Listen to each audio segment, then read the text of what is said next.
Why do older people grunt or moan while sitting down or standing up? If you find this topic interesting, make sure to subscribe for more insightful content. Hark. Gin. These are sounds people make when lifting heavy objects, removing a splinter, or suffering from constipation. But for many people in their 40s and beyond, they're also the noises that come out whenever they perform the amazing physical feat of sitting down on the couch or getting up from a chair. So why does it happen? In speaking with Mel magazine in 2021, chiropractor Robert Hayden had a succinct answer. Rising from a chair calls upon core strength of the abdominal muscles, Hayden said. The older you are, the more likely you are to have had those muscles ravaged by time.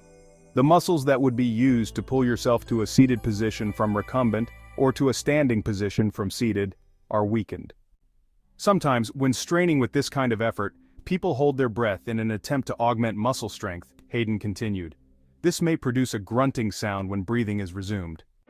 Both sitting down and standing up require some level of core engagement, maybe not as much as balancing on a ball during a workout, but some nonetheless.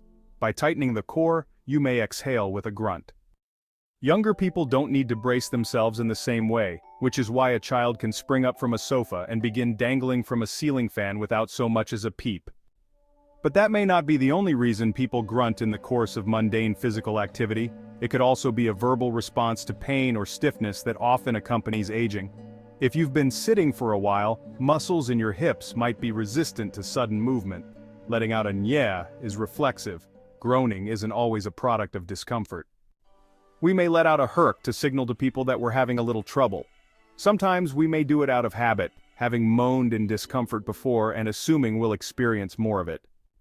Or it may be that groaning could increase exertion in the way it seems to for tennis players or powerlifters. Letting out a "guh" might help an athlete return a serve more potently. In the general population, it may help you get up from a recliner. At a certain age, that's as impressive a feat as winning the US Open.